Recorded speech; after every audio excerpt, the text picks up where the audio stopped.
আসসালামু আলাইকুম ওয়া রাহমাতুল্লাহি ওয়া বারাকাতুহু ইন্নাল হামদালিল্লাহ ওয়াসসালাতু ওয়াসসালামু আলা রাসূলিল্লাহ ওয়া বা'দ। প্রিয় দর্শক শ্রোতা, আশা করছি আল্লাহ সুবহানাহু ওয়া তাআলা আপনাদের সকলকে ভালো রেখেছেন। আলহামদুলিল্লাহ, আল্লাহর মেহেরবানিতে আমরাও ভালো আছি। আপনাদেরকে আন্তরিক প্রীতি ও মোবারকবাদ জানিয়ে শুরু করছি বেকম্যানস বিস্কিটস নিবেদিত আপনাদের প্রিয় আয়োজন ইসলামী জীবন বিধান অনুষ্ঠানের আজকের পর্বে আপনাদেরকে স্বাগত জানাচ্ছি আমি নিজাম বিন মুহিব। প্রিয় দর্শক, আপনারাও আমাদের সঙ্গে যুক্ত হবেন, প্রশ্ন করবেন সেই প্রত্যাশা করছি। স্ক্রিনে প্রদর্শিত নাম্বারে আমাদেরকে ফোনে প্রশ্ন করবেন। নেক্সাস টেলিভিশন ইসলামিক এই ফেসবুক পেজেও কমেন্টের মাধ্যমে প্রশ্ন করতে পারবেন। নিশ্চয়ই অপেক্ষায় আছেন যে কোন বিষয়ে আজকে আমরা কথা শুনব। আজকে আমরা কথা শুনব কিয়ামতের আলামত সম্পর্কে। কে আলোচনা করবেন আজ আমরা আমন্ত্রণ জানিয়েছি আমাদের প্রিয় একজন স্কলারকে।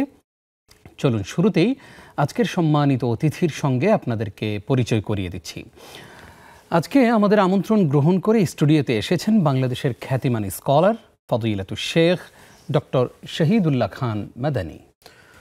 আসসালামু আলাইকুম ওয়া রাহমাতুল্লাহি ওয়া বারাকাতুহু। ওয়া আলাইকুম আসসালাম ওয়া রাহমাতুল্লাহি ওয়া বারাকাতুহু। হাইয়াকাল্লাহ উস্তাদ। বারাকাল্লাহু ফীকুম। কেমন আছেন? আলহামদুলিল্লাহ, আমরা ভালো আছি। আপনি কেমন আছেন? আলহামদুলিল্লাহ, আল্লাহ ভালো রেখেছেন। আপনাকে নেক্সাস টেলিভিশনের এই জীবন ঘনিষ্ঠ আয়োজনে স্বাগত জানাচ্ছি।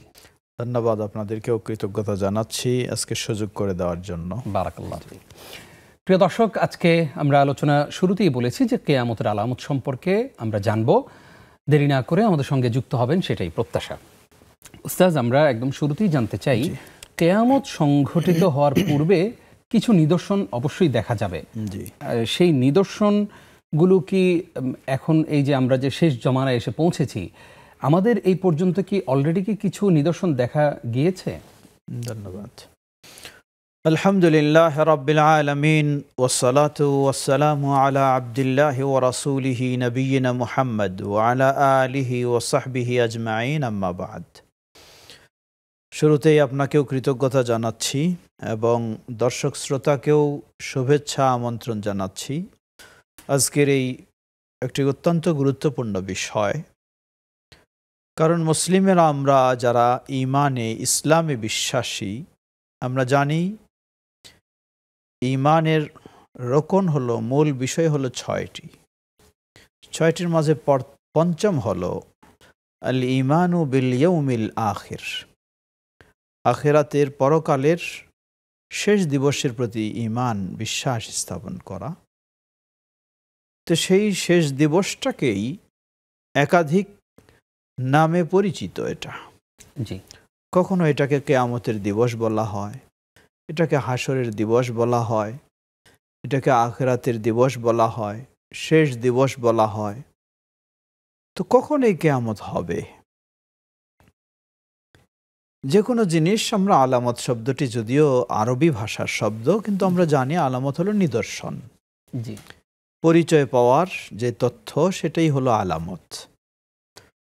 তো আমরা পৃথিবীতে আমরা এসেছি, বহুজন পৃথিবীতে এসেছিল, বিদায় নিয়ে চলে গেছে। আমরা এসেছি, আমরাও চলে যাব আল্লাহর ইচ্ছায়। আবারও মানুষ আসবে, কিন্তু এই আশাটার একদিন শেষ ঘটবে। এই শেষ থেকেই হলো মূলত আসল শুরু, আখিরাত, শেষ দিবস। কিন্তু সেই শেষটা কবে হবে? সমাপ্তিটা, পার্থিব জীবনের সমাপ্তিটা কবে হবে?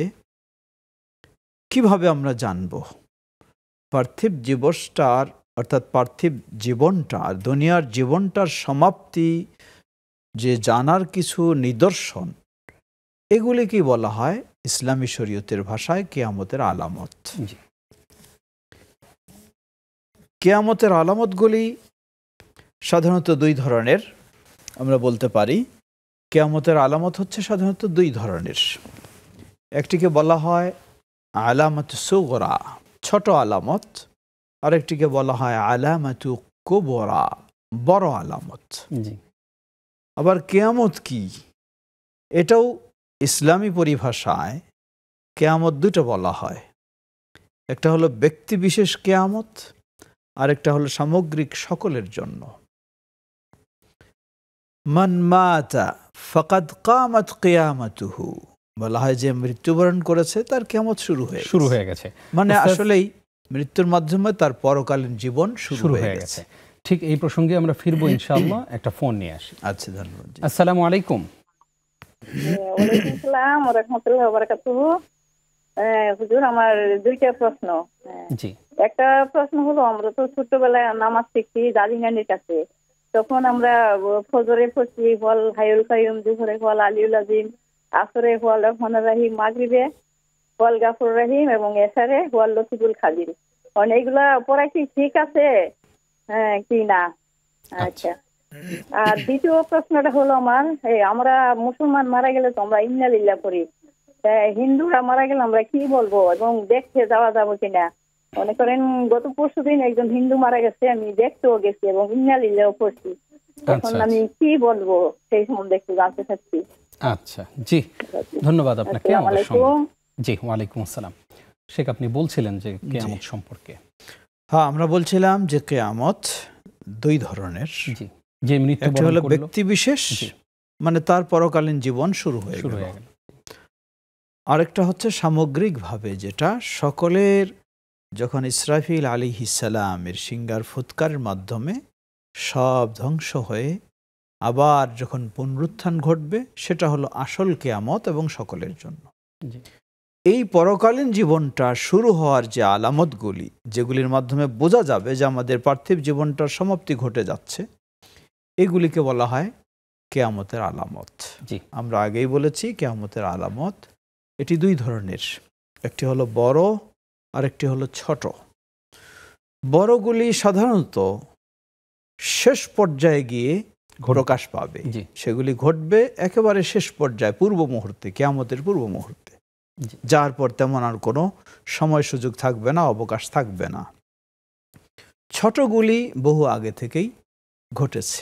উদাহরণস্বরূপ ছোট আলামতগুলির মাঝে একটি হলো নবী মুহাম্মদ সাল্লাল্লাহু আলাইহি সাল্লামের আগমন। তিনি কিয়ামতের পূর্ব মুহূর্তে তার আগমন ঘটবে, বাইনা ইয়াদাই সাআহ, কিয়ামতের পূর্ব মুহূর্তে। তো নবী মুহাম্মদ সাল্লাল্লাহু আলাইহি সাল্লামের আগমন তো ঘটেছে 1400 বছর পূর্বে। সুতরাং বোঝা যায় যে ছোটগুলি পর্যায়ক্রমে চলছে, ছোটগুলি প্রকাশ হচ্ছে, পর্যায়ক্রমে চলছে। এই প্রকাশ হওয়াটা পর্যায়ক্রমে বৃদ্ধি পেতে থাকবে, একেবারে কাছাকাছি যখন পৌঁছে যাবে তখন বড় আলামতগুলি প্রকাশ পাবে। এখানে একটি বিষয় আসতে পারে যে কেন আমরা কিয়ামতের আলামত নিয়ে এত চিন্তিত থাকব? জবাব, কিয়ামতের আলামত নিয়ে চিন্তিত থাকব এজন্যই, দুনিয়াটা হলো আমাদের পরীক্ষার কেন্দ্র। আখিরাতের পথে অর্জনের ক্ষেত্র হলো এই দুনিয়া। আমি যদি দুনিয়াতে পথেও কোনো সংগ্রহ করতে নাই পেরে হঠাৎভাবে আমার বিদায় ঘটে যায়, তাহলে তো নিশ্চয়ই আমি ক্ষতিগ্রস্ত হব। তাই ইসলাম মানুষকে সুযোগ করে দিয়েছে যাতে আগেই সে বুঝতে পারে যে কিয়ামত সন্নিকটে আসছে, তার ভিতরে একটা ভীতি কাজ করে, আল্লাহর পথে সে অগ্রসর হয়, আল্লাহকে স্মরণ করে হালাল হারাম মেনে চলবে, এই সঠিক পথে ফিরে আসবে। মানুষকে এই সুযোগটা দেওয়ার জন্যই কিয়ামতের আলামতগুলির হিকমত বলবো আমরা। এটি অত্যন্ত গুরুত্বপূর্ণ তথ্য এবং গুরুত্বপূর্ণ আলোচনা আপনি আমাদের সঙ্গে শেয়ার করছেন। আমরা আসবো আপনার কাছে আবারও ইনশাআল্লাহ। একটা ফোন নিয়ে আসি। জি, আসসালামু আলাইকুম। ওয়ালাইকুম আসসালাম। হ্যালো, জি বোন, একটু জোরে বলবেন। আমি ঢাকা মিরপুর থেকে বলছিলাম। জি জি। আপনাদের ইসলামিক অনুষ্ঠান দেখাকালীন আমি কি তাসবিহ গুনতে পারবো? আচ্ছা আচ্ছা। আর একটা হলো যে বেতের নামাজে আমি কি বাংলায় দোয়া করতে পারবো সিজদায়? আচ্ছা, জি, ধন্যবাদ আপনাকে। আমাদের সঙ্গেই থাকুন। শেখ, আপনি অনুমতি দিলে আমরা প্রশ্নে চলে যাই। যে কিছু যেতে পারি। জি, আমাদেরকে একজন প্রশ্ন করেছেন যে দাদি নানির কাছে নামাজ শিখেছি, তো ওনারা ফজরের পরে আল্লাহর কিছু গুণবাচক নামের আমল করতেন, জোহরের পরে কিছু গুণবাচক নামের আমল করতেন, এগুলো কি শরিয়া সম্মত বা সুন্নাহ সম্মত? ধন্যবাদ। এই প্রশ্নের জবাবে আমরা বলবো, আসলেই দাদি নানি বা বড় যারা, তাদের কাছ থেকেই তো শিখবো, এটাই স্বাভাবিক।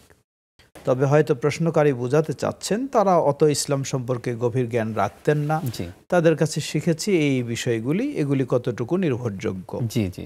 জবাব, রাসূল সাল্লাল্লাহু আলাইহি ওয়াসাল্লামের সুন্নাহ অনুযায়ী সালাম ফেরানোর পর, 5 ওয়াক্ত সালাতের এই সালাম ফেরানোর পর বেশ কিছু দোয়া এবং যিকির আজকার রাসূল সাল্লাল্লাহু আলাইহি ওয়াসাল্লাম নিজে পাঠ করেছেন ও উদ্বুদ্ধ করেছেন, সেগুলি আমাদের জানা উচিত এবং পাঠ করা উচিত।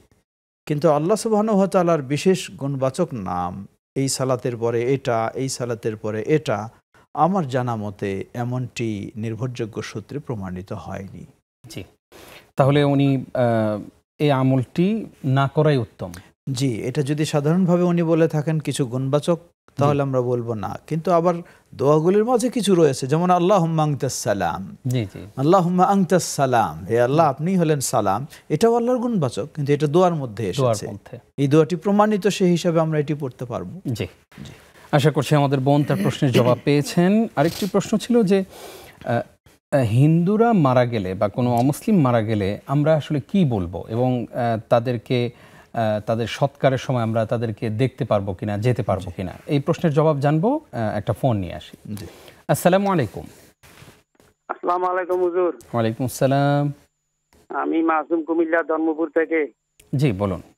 আমার দুটি প্রশ্ন। প্রথম প্রশ্নটি হলো, 5 ওয়াক্ত নামাজের কোন কোন সুন্নত নামাজ না পড়লে গুনাহ হবে বা ওয়াজিব? আর দ্বিতীয় প্রশ্নটি হলো যে সূরা আরাফ আয়াত নম্বর 157, অধ্যায় 7, সূরা আরাফ আয়াত নম্বর 157, এই আয়াতে কোরআন বলতেছে তারা অনুসরণ করে নিরক্ষর বার্তাবাহক নবীকে, যার কথা উল্লেখ করা হয়েছে তার অর্থ ইঞ্জিনে। তারা অনুসরণ করে নিরক্ষর বার্তাবাহক নবীকে, যার কথা উল্লেখ করা হয়েছে তার অর্থ ইঞ্জিনে। এর দ্বারা কোরআন কি বলতেছে আমাদেরকে? সূরা আরাফ আয়াত নম্বর 157। জি জি, ধন্যবাদ আপনাকে, আমাদের সঙ্গেই থাকুন।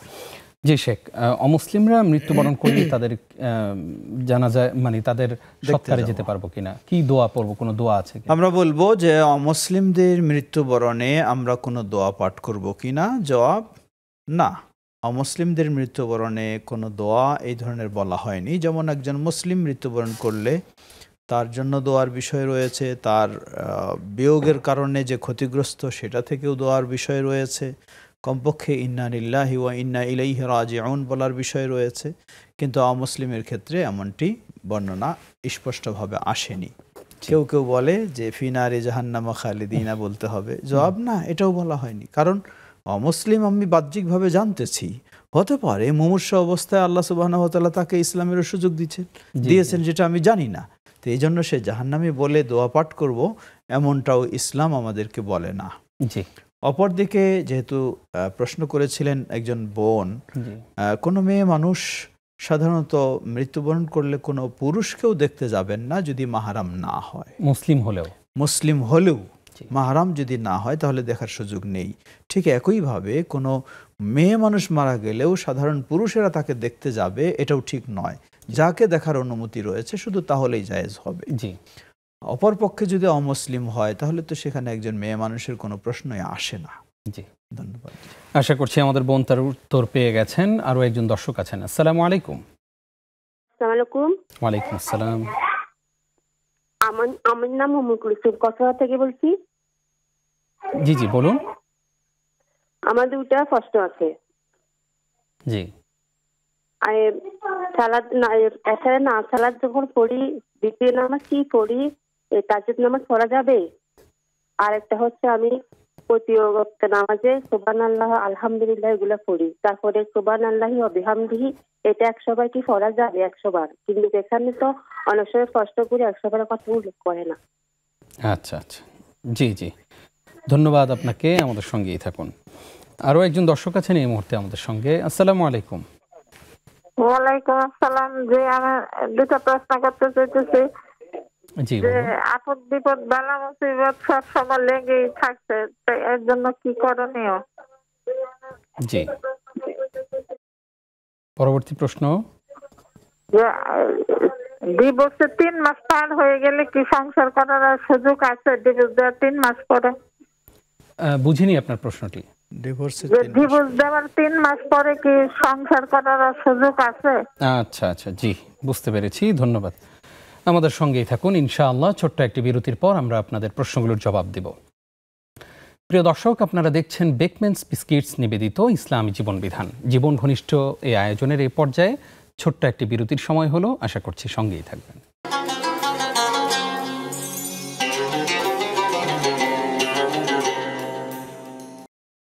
প্রিয় দর্শক, আরও একবার স্বাগত জানিয়ে শুরু করছি বেকম্যানস বিস্কিটস নিবেদিত ইসলামী জীবন বিধান। আজকে আমাদের হাতে অনেকগুলো প্রশ্ন এসেছে। শুরুতে আমরা কিয়ামতের আলামত সম্পর্কে গুরুত্বপূর্ণ আলোচনা শুনেছিলাম আমাদের প্রিয় স্কলার ডক্টর মোহাম্মদ শহীদুল্লাহ খান মাদানী হাফিজাহুল্লাহর কাছ থেকে। প্রিয় দর্শক, আপনারা স্ক্রিনে প্রদর্শিত নাম্বারে আমাদেরকে ফোনে প্রশ্ন করবেন। নেক্সাস টেলিভিশন ইসলামিক এই ফেসবুক পেজেও কমেন্টের মাধ্যমে প্রশ্ন করবেন। উস্তাজ, আপনাকে আরও একবার স্বাগত জানাচ্ছি। আমাদেরকে একজন প্রশ্ন করেছেন যে এই যে আমাদের ইসলামিক অনুষ্ঠানগুলো যদি কেউ দেখেন এবং এই অনুষ্ঠান দেখার পাশাপাশি কি তাসবিহ গণা যাবে? জি, এই অনুষ্ঠান দেখার পাশাপাশি তিনি তাসবিহ পাঠ করতে পারেন, অসুবিধা নেই। কারণ এটা এমন নয় যে সালাতে দাঁড়িয়েছেন, তা নয়। অতএব এটা একদিকে দেখবেন, একদিকে তিনি মৌখিকভাবে মুখে উচ্চারণ করবেন, অসুবিধা নেই। অসুবিধা নেই। জি, অনেকে শেখ এই যে তাসবিহ পাঠ করে, দানা, তাসবির দানা, এইটা পাঠ করার চাইতে কি হাতে গোনা উত্তম নয়? ধন্যবাদ। অবশ্যই উত্তম, কারণ রাসূল সাল্লাল্লাহু আলাইহি ওয়াসাল্লাম তিনি তাসবিহ দানা গণনার জন্য অনুমতিও দেননি সরাসরি, এবং নিজেও কখনো করেননি। আচ্ছা, বরং এই আঙ্গুলে যেখানে আপনি গণনা করবেন এগুলি আপনার জন্য সাক্ষ্য দেবে আল্লাহর কাছে। সুবহানাল্লাহ। এই জন্য অবশ্যই উত্তম এটাই করবেন। জি, যদি কোনো ব্যক্তি অক্ষম হয়, অপারগ হয়, তিনি স্মৃতিশক্তি দুর্বল হয়ে গেছে, স্মরণ রাখতে পারছেন না, তখন তিনি সেই হেল্প নিতে পারেন। আচ্ছা, বিশেষ করে এখানে আরেকটি ভয়াবহ খারাপ দিক, সেটি হলো আমি চলছি আর আমার হাতে তসবির দানা নিয়ে মানুষকে যেন একটু দেখাচ্ছি আমি তসবিহ পাঠ করতেছি, রিয়াও হচ্ছে। এটি ভয়াবহ বিষয় বললাম। তো এটা এই ইবাদত তো নষ্ট হবেই, উপরন্তু এই কারণে আমাকে শাস্তি ভোগ করতে হবে। এটি এক প্রকার শিরক হয়ে যেতে পারে। তাই শুধুমাত্র অক্ষম ব্যক্তিরাই ব্যবহার করবে, না হলে নয়। আশা করছি আমাদের দর্শকরা সতর্ক থাকবেন ইনশাআল্লাহ। গুরুত্বপূর্ণ একটি বিষয় কিন্তু আমরা এই মুহূর্তে জানলাম। প্রিয় দর্শক, আরো একজন দর্শক আছেন আমাদের সঙ্গে এই মুহূর্তে। আসসালামু আলাইকুম। ওয়ালাইকুম সালাম ওয়া রাহমাতুল্লাহ। জি ভাইজান, প্রশ্ন করুন। এক ব্যক্তি জানাজার নামাজ আরেক ব্যক্তি কয়বার পড়তে পারে? আচ্ছা আচ্ছা, জি, সুন্দর প্রশ্ন, আমাদের সঙ্গেই থাকুন। শেখ আমাদেরকে একজন প্রশ্ন করেছেন যে কোন কোন সুন্নত না পড়লে গুনাহ হবে সালাতের। আমরা এই প্রশ্নের জবাব জানবো ইনশাআল্লাহ। আরো একজন দর্শককে যুক্ত করছি। আসসালামু আলাইকুম। ওয়ালাইকুম আসসালাম ওয়া রাহমাতুল্লাহ। জি জি, প্রশ্ন করুন। হ্যালো, আমি খুলনা থেকে বলছি। বলুন। হ্যালো, আমার শাশুড়ি মারা গেছেন এই মাসের 9 তারিখে। এখন আমার স্ত্রী, মানে আমার শাশুড়ির প্যারালাইসিস হচ্ছিল, তো তারপরে 1 মাস ধরে তার সেবা যত্ন করছে, তার ভাইরা করছে, তার বাবা করছে, কিন্তু আমার স্ত্রী আমার শাশুড়ি মারা যাওয়ার পর থেকে এই পর্যন্ত তাকে ভুলতে পারে না, সারাদিন কান্নাকাটি করে। তাকে কেউ বোঝানোর কোনো ই নাই। আমি সাইকোলজি ডাক্তারও দেখাইছি, মানে অনেক কিছু করছি, মানে সে এমনি খুব আল্লাহ ভীরু লোক, তো মানে ভুলতে পারতেছে না, সারাদিন খালি কান্নাকাটি করে বিছানায় পড়ে গেছি। এমন অবস্থায় একে ফিরানোর কোনো আমল আছে অথবা দোয়া খায়ের আছে? আচ্ছা আচ্ছা, গুরুত্বপূর্ণ জীবন ঘনিষ্ঠ একটি প্রশ্ন করেছেন, আপনাকে ধন্যবাদ। জি শেখ, আমরা জানবো 5 ওয়াক্ত সালাতে কোন কোন সুন্নতগুলো না পড়লে গুনাহ হবে। সালাতে কয়েকটি দিক রয়েছে। এক হলো ফরজ সালাত যেগুলি, অপর হলো যেগুলি সুন্নাহ। ফরজ তো কোনো কথাই নেই, সেটি অপরিহার্য বিষয়, না হলে গুনাহগার হবে। সুন্নাহর মাঝে যেগুলি রয়েছে সেগুলি, কারণ সুন্নাহর বিষয় নিয়ে কিছু মতভেদ রয়েছে, তবে সঠিক মনে করি সুন্নাহ হলো এমন আমল যেটি করলে সওয়াব পাওয়া যাবে, যদি কোনো কারণে ছুটে যায় তাহলে গুনাহগার হবে না। তো রাসূল সাল্লাল্লাহু আলাইহি ওয়াসাল্লাম 5 ওয়াক্ত সালাতের মাঝে 12 রাকাত যেই সুন্নাহ রয়েছে, জোহরের পূর্বে 4 রাকাত, পরে 2 রাকাত, মাগরিবের পরে 2 রাকাত, এশার পরে 2 রাকাত, ফজরের পূর্বে 2 রাকাত, এই 12 রাকাতের বিশেষ মর্যাদা বর্ণনা করেছেন। কিন্তু এমন বর্ণনা আসেনি যে এগুলি কেউ যদি ছেড়ে দেয় তাহলে তিনি বড় ধরনের গুনাহগার হবেন, এমনটি বর্ণনা আসেনি। তাই আমরা বলবো এখানে হলো কেউ যদি ব্যস্ততা বা ইত্যাদির কারণে ছুটে যায়, ইনশাআল্লাহ সে গুনাহগার হবে না, কিন্তু মর্যাদা থেকে বঞ্চিত হবে। তবে কেউ যদি রাসূল সাল্লামের সুন্নাহকে অবজ্ঞা করে, তুচ্ছ তাচ্ছিল্য করে বর্জন করে, তাহলে এ কারণে তিনি গুনাহগার হবেন। জি, আর এই 12 রাকাতের মাঝে বিশেষ করে ফজরের পূর্বে যে 2 রাকাত রাসূল সাল্লাল্লাহু আলাইহি ওয়াসাল্লাম এটি সবসময় পড়তেন। বাড়িতে থাকাকালীন পড়তেন, সফরে থাকাকালীনও অন্য সুন্নাহ পড়তেন না, কিন্তু এই 2 রাকাত পড়তেন। সেই দৃষ্টিকোণ থেকে গুরুত্ব দেওয়া উচিত বলবো আমরা। কিন্তু কেউ যদি কোনো ব্যস্ততার কারণে ছুটে যায় তাহলে গুনাহগার হবে এমনটি বলা যাচ্ছে না, যেহেতু স্পষ্ট বর্ণনা আসেনি। আল্লাহু তাআলা আ'লাম। আশা করছি আমরা ক্লিয়ার হয়েছি। আরও একটি গুরুত্বপূর্ণ বিষয়, একজন প্রশ্ন করেছেন যে বেতের পড়ার পরে কেউ কি তাহাজ্জুদ পড়তে পারবেন কিনা? বেতের সালাতের ক্ষেত্রে আল্লাহ রাসূল সাল্লাল্লাহু আলাইহি ওয়াসাল্লাম বলেন যে ইজআলুহা আখিরা সালাতিকুম ফিল লাইলি আও কামা ক্বালা নবী সাল্লাল্লাহু আলাইহি ওয়াসাল্লাম, যে তোমরা রাতের সালাতের সর্বশেষ সালাত বেতের সালাতেই বানাও। এর মানে এটাই হবে শেষে আর নয়। কিন্তু অন্য আরেক হাদিসে পাওয়া যায়, আবু হুরায়রা রাদিয়াল্লাহু তাআলা আনহু তিনি বলছেন যে আওসানি খালিলি, আমার বন্ধু অর্থাৎ রাসূল সাল্লাল্লাহু আলাইহি ওয়াসাল্লাম আমাকে উপদেশ দিয়েছেন 3টি কাজে, তার মাঝে একটি হলো বেতের সালাত পরে ঘুমানোর জন্য তিনি আমাকে উপদেশ দিয়েছেন। তাহলে কি বিষয়টা?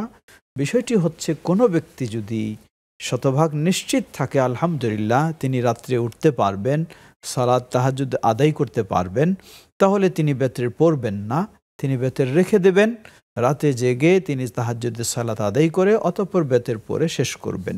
শেষ সালাত হবে বেতের।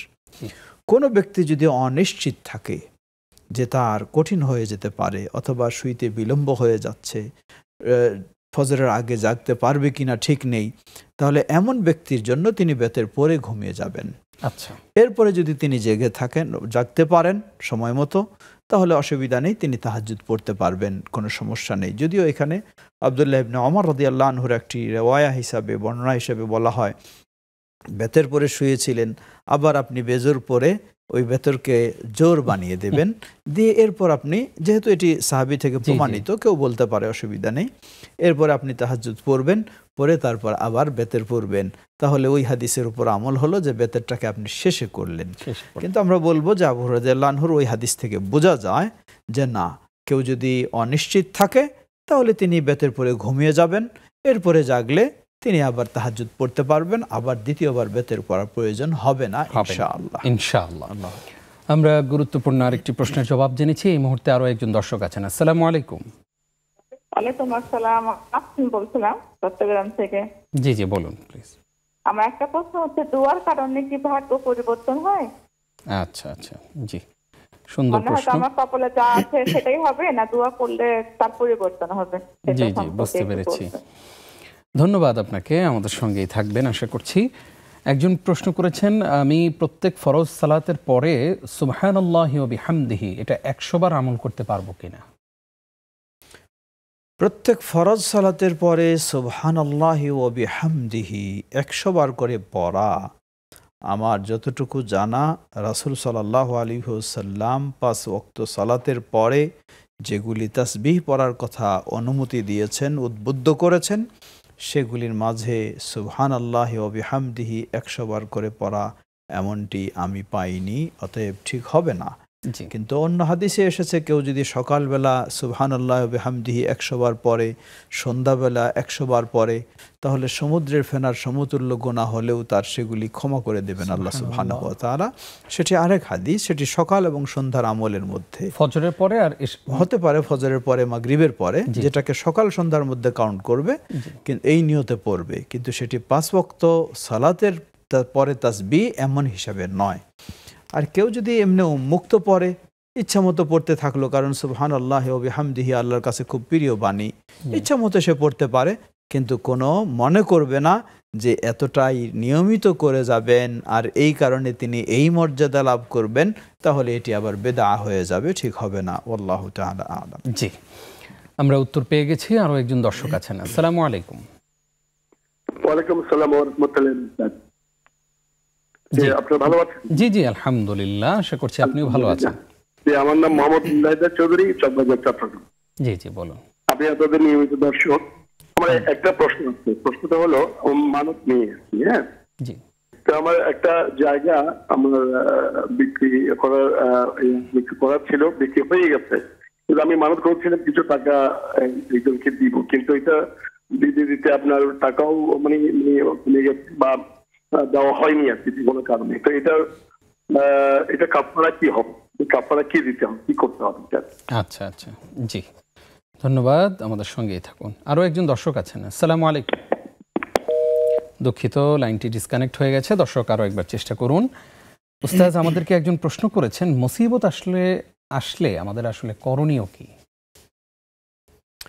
মুসিবত আসলে করণীয় হলো, প্রথম হলো ধৈর্য ধারণ করা। আল্লাহ সুবহানাহু ওয়া তাআলা বলেন, ওয়া বাশশিরিস সাবিরিন আল্লাযীনা ইযা আসাবাতহুম মুসিবাহ ক্বালু ইন্না লিল্লাহি ওয়া ইন্না ইলাইহি রাজিউন। হে নবী, আপনি সুসংবাদ দিন ধৈর্যশীলদেরকে। কোন ধৈর্যশীল? যখন তারা বিপদ সম্মুখীন হয় এবং বিপদে বলে ইন্না লিল্লাহি ওয়া ইন্না ইলাইহি রাজিউন, এটি আল্লাহর পক্ষ, আমরা সবাই আল্লাহর জন্য এবং আল্লাহর দিকে প্রত্যাবর্তন করব। তাই বিপদের সময় একজন ব্যক্তির করণীয় হলো তিনি ধৈর্যের পরিচয় দেবেন, আল্লাহর উপর আস্থা রাখবেন, তাকদীরের প্রতি বিশ্বাস রাখবেন এবং আল্লাহ সুবহানাহু ওয়া তাআলার কাছে বিপদ থেকে মুক্তির জন্য সাহায্য চাইবেন। জি, এটি ইনশাআল্লাহ। এরপরে আমাদের একটি প্রশ্ন ছিল যে ডিভোর্সের 3 মাস পরে সংসার করতে পারবেন কিনা? ডিভোর্সের 3 মাস পরে সংসার করতে পারবে কিনা, এই প্রশ্নের জবাবটি আসবে ডিভোর্সের পদ্ধতিটি জানা।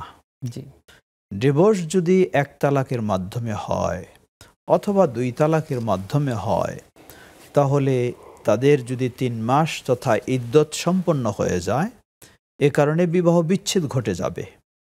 তো 2 তালাকের পরেও বিবাহ বিচ্ছেদ ঘটে গেলে তাদের সুযোগ রয়েছে নতুন মোহর দিয়ে নতুনভাবে আকদ করে বিবাহ বন্ধনে আবদ্ধ হওয়া, অন্য কারোর সাথে কোনো বিয়ের প্রয়োজন নেই। এটি হলো 2 তালাক পর্যন্ত। কিন্তু সর্বশেষ চূড়ান্ত 3য় তালাক যদি শরীয়তের সঠিক পদ্ধতি অনুযায়ী দিয়ে থাকে, এরপরে যদি 3 মাস অতিক্রম হয়ে যায়, মানে এরপরে আর তাদের কোনো ফিরে আসার সুযোগ নেই, সরাসরি কোনো সুযোগ নেই। সুযোগ রয়েছে, আল্লাহ বলেন হাত্তা তানকিহা যাওজান গায়রা, যতক্ষণ না ওই মেয়ে মানুষ স্বেচ্ছায় এই ইদ্যত শেষ হয়ে যাওয়ার পরে অন্য কোনো পুরুষের সাথে বিবাহ বন্ধনে আবদ্ধ হবে, তাদের দৈহিক সম্পর্ক ঘটবে। এরপর যদি স্বেচ্ছায় সেটা আবার বিবাহ বিচ্ছিন্ন হয়ে যায়, ডিভোর্স হয়ে যায়, তাহলে আবার পূর্বের স্বামীর কাছে ফিরে যেতে চাইলে শরীয়তসম্মত নিয়মে মোহর দিয়ে নতুনভাবে বিবাহ বন্ধনে আবদ্ধ হতে পারবে। একটি বললাম আমরা এই জন্য যে ডিভোর্সটা জানতে হবে কি পর্যায়ে রয়েছে, সেই অনুযায়ী ফিরে যাওয়ার বিষয় বা না যাওয়ার বিষয়। আর যেটি আমাদের সমাজে বেশি ঘটে, রাগের মাথায় হোক বা হোক, উকিল নোটিশ করে একসাথে 1, 2, 3 তালাক দিয়ে ফেললো, দিয়ে তাহলে তো এটাও 3 তালাক। জবাব, এই 3 তালাক নিয়ে কিছু মতভেদ রয়েছে আলেমদের মাঝে। কেউ বলেছেন যে এটি 3 তালাক বলে গণ্য হবে, আবার কেউ বলেন যে না, একসাথে 3 তালাক দিলে এটি 1 তালাকের বেশি গণ্য হবে না। যেটি সহিহ মুসলিমের হাদিসে এসেছে, রাসূল সাল্লাল্লাহু আলাইহি ওয়াসাল্লামের যুগে 3 তালাক একত্রে দিলে 1 বাক্যে দুক অথবা 1, 2, 3 বাক্যে দুক, এক বৈঠকে যদি এক সময় যদি হয়ে থাকে, তাহলে এটি 1 তালাক বলে গণ্য হবে। এমনই 3 তালাক মাধ্যমে ডিভোর্স ঘটে গেলে সেটি আবার নতুনভাবে মোহর দিয়ে বিবাহ বন্ধনে আবদ্ধ হতে পারবে, অন্য কারো কাছে বিয়ের প্রয়োজন নেই। আল্লাহু তাআলা আ'লাম।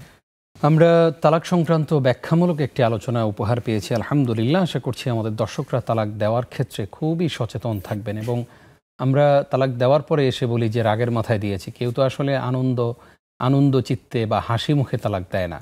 সেই কারণে আমরা এই কাজটি করার আগে সতর্ক থাকবো ইনশাআল্লাহ। প্রিয় দর্শক, এই মুহূর্তে আরো একজন দর্শক আমাদের সঙ্গে আছেন, আমরা তাকে যুক্ত করছি। আসসালামু আলাইকুম। আসসালামু আলাইকুম ওয়া রাহমাতুল্লাহ। ওয়ালাইকুম আসসালাম। আমি আব্দুল জব্বার বলছি, সুজানগর, পাবনা থেকে। হুজুর ভালো আছেন? জি জি আলহামদুলিল্লাহ। জি জি হুজুর, আমার সংক্ষিপ্ত 4টে প্রশ্ন। একটা প্রশ্ন হচ্ছে, আল্লাহ তো মানুষকে হায়াত দিয়ে দুনিয়াতে পাঠাইছেন, তবে আপনাদের মুখে শুনি যে দোয়ার বদলতে হায়াতটা আল্লাহ কম বেশি করে, চেঞ্জ করে। 1 নম্বর। 2 নম্বর হলো মৃত ব্যক্তি। আমার এক আত্মীয় মারা গেছে 1 সপ্তাহ আগে। উনি বলে গেছিল আমি রাতে মারা গেলে রাতেই জানাজা দিও, রাত 9টায় মারা গেছে, একটা জানাজা হয়েছে। আমার প্রশ্ন হলো, হুজুর, আমরা এই একটা জানাজার কারণে আমরাও যে ওই একটা নেকির কাছ থেকে আমরাও দিতে পারলাম না, মাটি দিতে পারলাম না, জানাজা দিতে পারলাম না। তাহলে এই বিষয়ে কথা বলবেন। আর একটা প্রশ্ন হলো, নবী করিম সাল্লাল্লাহু আলাইহি ওয়াসাল্লাম যে ছাগল চড়াতেন, এখানে কাদিয়া তরিকার যে অনুসারীরা আছে তারা এই জিনিসটাকে না করতেছে, কালকেও আমার কাছে একজন অস্বীকার করছে। আর 4 নম্বর প্রশ্ন হুজুর, আমি একটু ঘন ঘন বলতেছি আর কি, কেবলা বা কাবা বা একই জিনিস যদি হয় তাহলে কেবলামুখী আর কাবামুখী বলা কি ভুল হবে কিনা? আচ্ছা আচ্ছা, জি ধন্যবাদ আপনাকে, থাকুন আমাদের সঙ্গেই। প্রিয় দর্শক, আপনারা দেখছেন বেকম্যানস বিস্কিটস নিবেদিত ইসলামী জীবন বিধান। সময় হলো আরও একটি বিরতির, আশা করছি সঙ্গেই থাকবেন।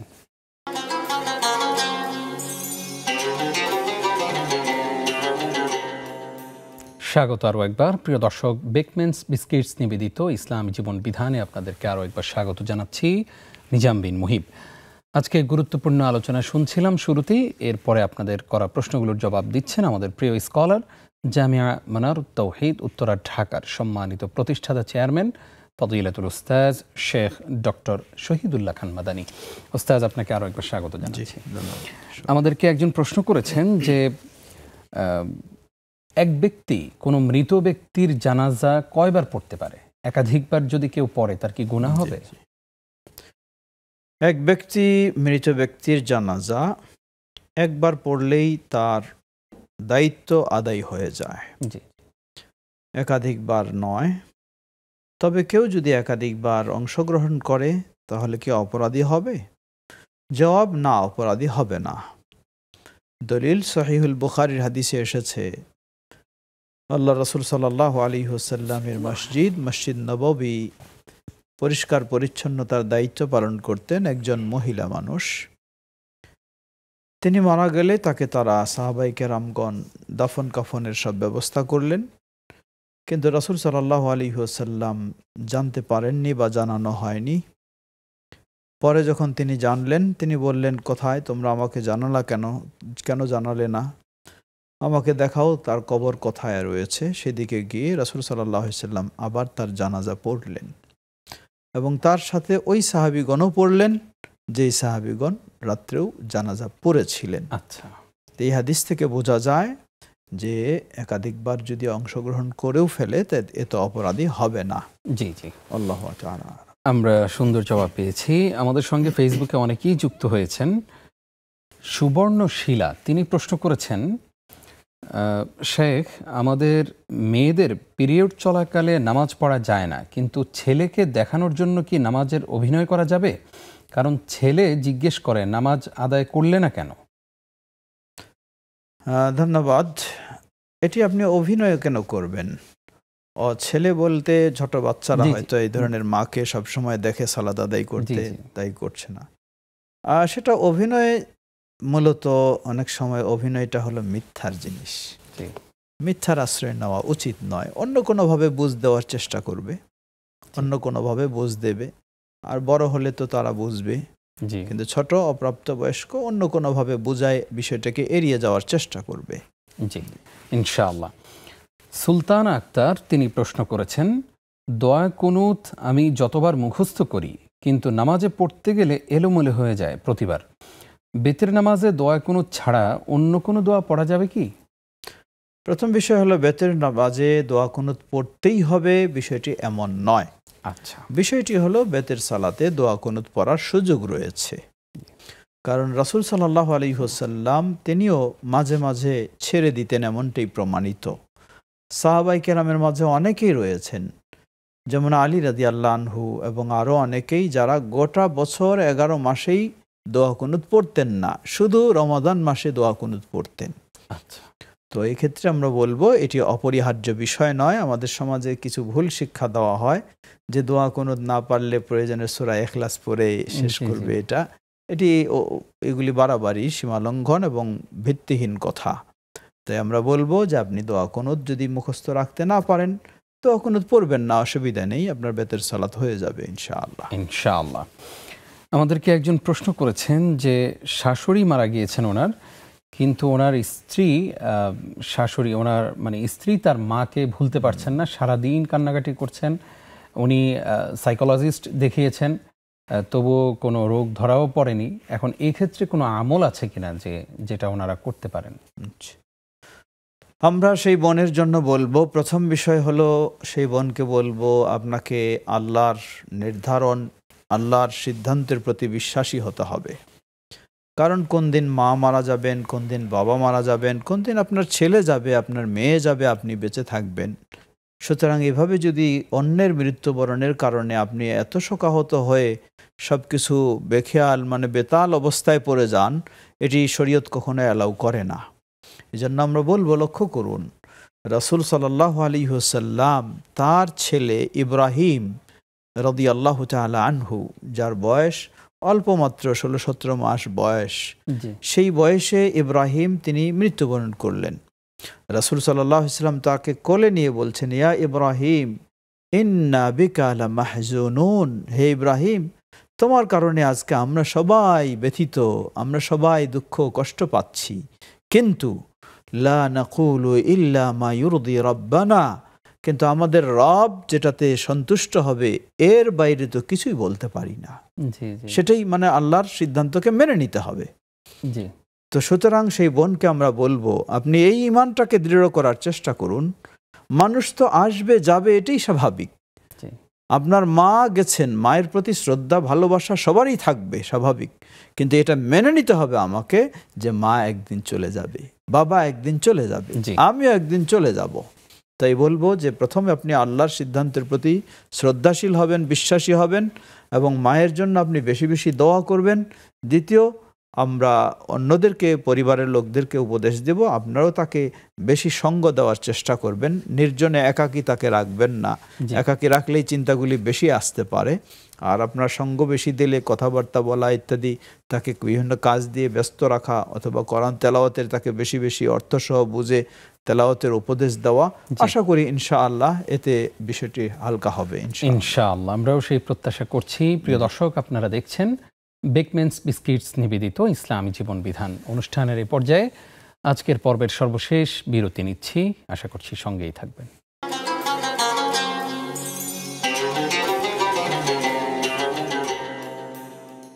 প্রিয় দর্শক, আবারও স্বাগত জানাচ্ছি। দেখছেন বেকম্যানস বিস্কিটস নিবেদিত ইসলাম জীবন বিধান।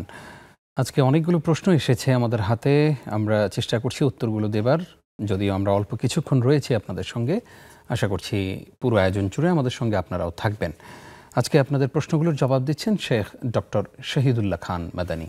উস্তাজ, আরও একবার স্বাগত। আমাদেরকে একজন প্রশ্ন করেছেন যে মানত করেছিলেন উনি, কিন্তু যেই টাকা মানত করেছেন উনি সেই টাকা দিতে পারেননি, এখন ওনার কি কাফারা দিতে হবে? জবাব, মানতের বিষয়টি যদি শরীয়তসম্মত ক্ষেত্রে হয় তাহলে পালন করা ওয়াজিব। যদি অক্ষম হন তাহলে তো মানতের কসমের কাফারা দেবেন। আর যদি এটি হয়তো বা টাকা জোগাড় করতে পারেননি, বিলম্ব হয়েছে, তাহলে আমরা বলবো আপনি এখনই সামর্থ্য থাকলে সে মানত পূরণ করবেন এবং বিলম্বের কারণে আল্লাহর কাছে ক্ষমা চাইবেন, অন্য কোনো কাফারার বিষয় নেই। জি, জাযাকাল্লাহ খাইর। একজন প্রশ্ন করেছেন যে দোয়ার বদৌলতে কি হায়াত বৃদ্ধি পায়? জবাব, দোয়া এবং তাকদীর দুটো বিষয়। আল্লাহ রাসূল সাল্লাল্লাহু আলাইহি ওয়াসাল্লাম বলেন, লা ইউরাদ্দু আল কদর ইল্লা বিদ্দুআ, দোয়া ছাড়া কদরের পরিবর্তন ঘটে না। মানে ভাগ্যেরও পরিবর্তন হতে পারে ভালো এর দিকে, সেটি হলো দোয়ার মাধ্যমে। ঠিক অনুরূপভাবে ভালো কাজের মাধ্যমেও আয়ু বৃদ্ধি হওয়ার বিষয় রয়েছে। তবে বিষয়টি এমন নয় যে দোয়ার মাধ্যমে ভাগ্য পরিবর্তন হয়ে যায়, বিষয়টি এমন নয়। বিষয়টি হলো আমি যে দোয়া করব এটাও আমার ভাগ্যে আছে। জি জি, আল্লাহ রাব্বুল আলামিন দোয়ার বদৌলতে, আল্লাহর কাছে চাওয়ার বদৌলতে আল্লাহ আমাকে ভালো কিছু দেবেন, এটাই আমার ভাগ্যে এভাবেই রয়েছে। আর ভালো কাজের মাধ্যমে আয়ু বৃদ্ধি করে দেওয়ার বিষয়টি হাদিসে এসেছে। তো আয়ু বৃদ্ধি এর অর্থ কি? এর অর্থ দুটো হতে পারে। আমার আয়ু ছিল 60 বছর, আমি ভালো কাজ করেছি, পিতামাতার সদাচরণ বা ইত্যাদি ইত্যাদি, যার কারণে আল্লাহ 60 থেকে আমাকে 70 বছর করে দিয়েছেন, এমনটাও হতে পারে, কিন্তু এটাও তাকদিরে লেখা রয়েছে। অথবা হতে পারে আপনি 60 বছরে যে কাজ করবেন আল্লাহ সুবহানাহু ওয়া তাআলা, বা আপনি 100 বছরে যে কাজ করবেন আল্লাহ আমাকে 60 বছরে সেই 100 বছরের কাজ করার তৌফিক দিবেন। সেই দিক থেকেও যেন আয়ু বৃদ্ধির বিষয়টি গণ্য হয়। সুতরাং আমরা বলবো সবটাই তাকদীরের মাঝেই রয়েছে। আল্লাহু আ'লাম। জি, আমরা উত্তর পেয়েছি। আমাদের এক বোন জানতে চেয়েছিলেন দোয়ার কারণে ভাগ্য পরিবর্তন হয় কিনা। আপনার এই প্রশ্নের জবাবে সেই জবাবও আমরা পেয়ে গেছি। একজন জানতে চেয়েছেন যে কোনো মৃত ব্যক্তিকে মাটি দেওয়ার সময় যে নির্ধারণ করা হয়েছে, অর্থাৎ দাফন করার সময় নির্ধারণ করা হয়েছে, একবার ৯টায়, পরবর্তীতে ১১টায়, পরবর্তীতে ১টায়। এটা করার কারণে ওনার কিছু আপনজন সেই জানাজায় আর উপস্থিত হতে পারলেন না। এক্ষেত্রে কেউ কি গুনাহগার হবে কিনা, আর ওনারা যে পড়তে পারেননি এক্ষেত্রে ওনাদের কোনো দায় আছে কিনা? জবাব, আমাদের সামাজিক কিছুটা অনেক সময় আমরা এত আবেগী হয়ে যাই, শরীয়ত যেটা আমাকে জরুরি করেনি সেটা আমরা জরুরি মনে করে নিই। মৃত্যু ব্যক্তি কেউ মারা গেলে মুসলিম জীবিতদের দায়িত্ব হলো তাকে সুন্দরভাবে গোসল করানো, কাফন পরানো, জানাজা পড়া এবং দাফন করা। এটি হলো সবটাই ফরজে কিফায়া, ফরজে আইন নয়। অর্থাৎ এই সমাজে ধরে নেন, অথবা আমার আত্মীয় স্বজন ১০০ জন রয়েছে, ১০০ জনকেই আমার জানাজা দাফন কাফনে উপস্থিত হতেই হবে, এটি ইসলাম বলেনি। ইসলাম বলেছে যে এখানে অধিকাংশ জন যদি অংশগ্রহণ করতে পারে সকলের পক্ষ থেকে আদায় হয়ে যাবে।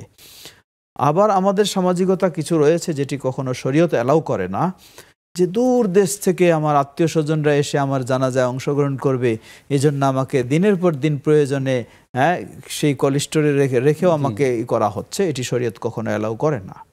তাই উচিত যত তাড়াতাড়ি সেই দাফন কাফনের কার্য শেষ করা যায়, এবং যারাই উপস্থিত থাকবে তারাই আলহামদুলিল্লাহ, যারা আসতে পারেনি তারা দোয়া করবে। তারা দোয়া করবে, এমন নয় যে কারো দাফনে অংশগ্রহণ করতে না পারলে তার প্রতি অবিচার হয়ে গেল, এমনটা নয়। জি, দোয়া করবেন তারা সবসময়। খুবই সুন্দর উত্তর আমরা পেয়েছি। আশা করছি আমরা সতর্ক থাকবো ইনশাআল্লাহ। আমরা অনেক সময় আপনজন মারা গেলে তার সন্তান আমেরিকায় থাকে, কানাডায় থাকে, তার জন্য অপেক্ষা করি এবং ২-৩ দিন লাশটা ফ্রিজিং করে রেখে দেই। এতে মৃত ব্যক্তি কিন্তু কষ্ট পায়। আমরা সতর্ক থাকবো ইনশাআল্লাহ। উস্তাজ, আমাদেরকে একজন প্রশ্ন করেছেন, নবী করিম সাল্লাল্লাহু আলাইহি ওয়াসাল্লাম ছাগল চড়াতেন, এটা কেউ কেউ অস্বীকার করছেন, আসলে কি তিনি ছাগল চড়াতেন? নবী সাল্লাল্লাহু আলাইহি ওয়াসাল্লাম ছাগল চড়াতেন, এটা কেউ অস্বীকার করে। কেন অস্বীকার করবে যদি সেটি সঠিকভাবে প্রমাণিত হয়? আবার ছাগল চড়ানো মানে কি রাসূল সাল্লাল্লাহু আলাইহি ওয়াসাল্লামকে ছোট করে দেখা? কখনোই হতে পারে না। রাসূল সাল্লাল্লাহু আলাইহি ওয়াসাল্লামকে আল্লাহ রাব্বুল আলামিন নিজের মা থাকা সত্ত্বেও অন্য মায়ের কোলে মানুষ করেছেন আল্লাহ রাব্বুল আলামিন। এটাও তো খারাপ করে দেখার কিছুই নেই, সেটি সেই সময়ের সমাজের প্রচলন ছিল। ঠিক আল্লাহ রাব্বুল আলামিন রাসূল সাল্লামকে দিয়ে একাধিক অভিজ্ঞতা অর্জনের জন্য সেই কাজও, অর্থাৎ সেই দুধমাতার ভাইদের সাথেও তিনি কি করেছেন? ছাগল সেখানে দেখাশোনা করেছেন। এটি কোনো নবী সাল্লাল্লাহু আলাইহি ওয়াসাল্লামের জন্য মানহানির বিষয় নয়, এবং সঠিকভাবে প্রমাণিত রয়েছে, তাই অস্বীকার করার কোনো সুযোগ নেই। আমরা উত্তর পেয়েছি। উস্তাজ, আমরা অনুষ্ঠান শেষ করব।